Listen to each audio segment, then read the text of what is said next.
In this video, I'll show you how to train if you want to pull up like this. You'll learn two simple methods, each targeting different types of explosiveness.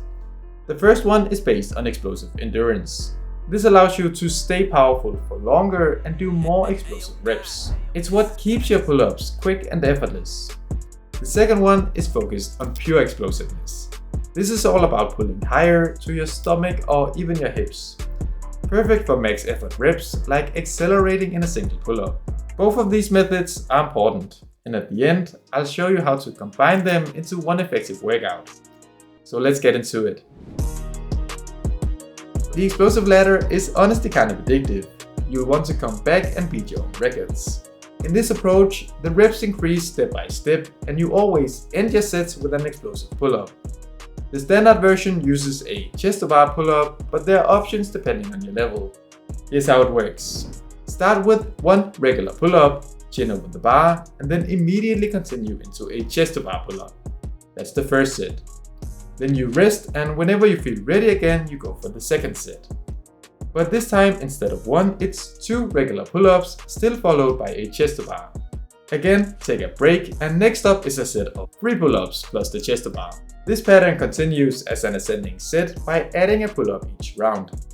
And as the reps increase, so should your rest time, ranging from 1 minute up to max 4 minutes. Keep going for as long as you can, and once your final rep loses enough speed or height that you no longer can complete it, you stop. The workout's done. So importantly, a set isn't complete until the chest touches the bar in the final explosive repetition. This way you have a clear indicator whether you can move on or not. And I will say that chest to bars are deceivingly difficult. If it's too much for your current level, then you can start out with a resistance band. On the other hand, if it's too easy, then you can replace the finisher with a muscle up. Here is the same idea.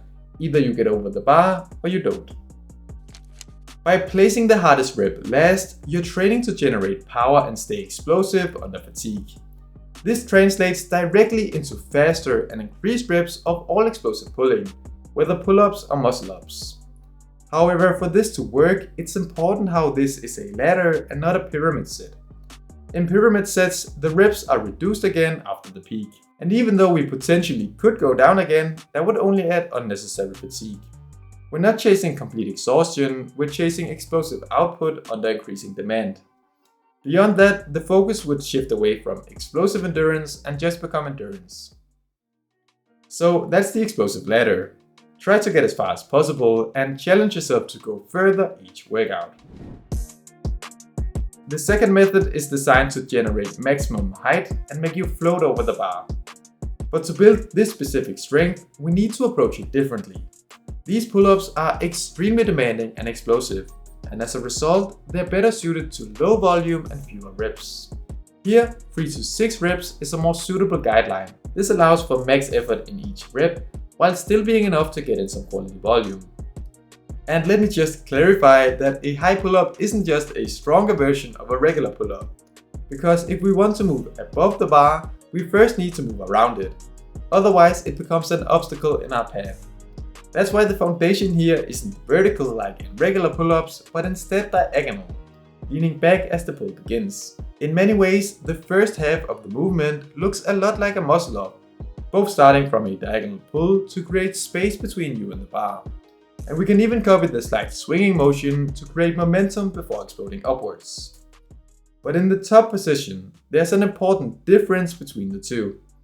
In a muscle up, you quickly lean forward to land on the bar. But in a high pull-up, you keep leaning back as you approach the top, creating a tilted body position. However, we're not just moving further away from the bar. While leaning back, we're also pulling ourselves in at the same time, aiming for the stomach or the hips to connect and touch the bar. This closes the space again that we first created to clear the bar, and this helps give the smooth and floating look of a high pull-up. Just make sure only to pull yourself in after you've cleared the bar. So that's the high pull-up. Now, to build the explosive strength needed to perform it, we have 3 different options. The first and most basic one is doing diagonal pull-ups. This is where you start if you're new to this sort of training. Jump into the bar actively tighten your core, and practice pulling as high as possible while leaning back. And if needed, you can use a resistance band. In this variation, you don't need to touch the bar at the top. Just focus on the diagonal path and gaining max height. You can practice your actual attempts separately once you've built the needed explosiveness. The second option is clapping pull-ups. These are surprisingly fitting within the framework of diagonal pulling, because in order to clap in front of you, you naturally need to lean back. Of course, they do require some more strength and coordination. The final option is changing the grip with each rep. This isn't necessarily more effective, but it's a good way to make it more fun and engaging. For example, you could keep switching between shoulder width and narrow. Going wider can also work, but be careful as this can be pretty rough on the shoulders. Across these variations, perform a few sets of those 3 to 6 reps. Within this range, aim to produce max acceleration from the start of each pull-up. And of course, it's normal for explosiveness to decline throughout each set, but your reps should never become slow or grinders. In that case, it's better to stop the set and rest.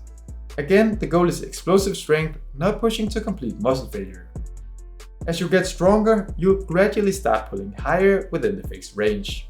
And if you have the option, adding light weights will also lead to fast progress.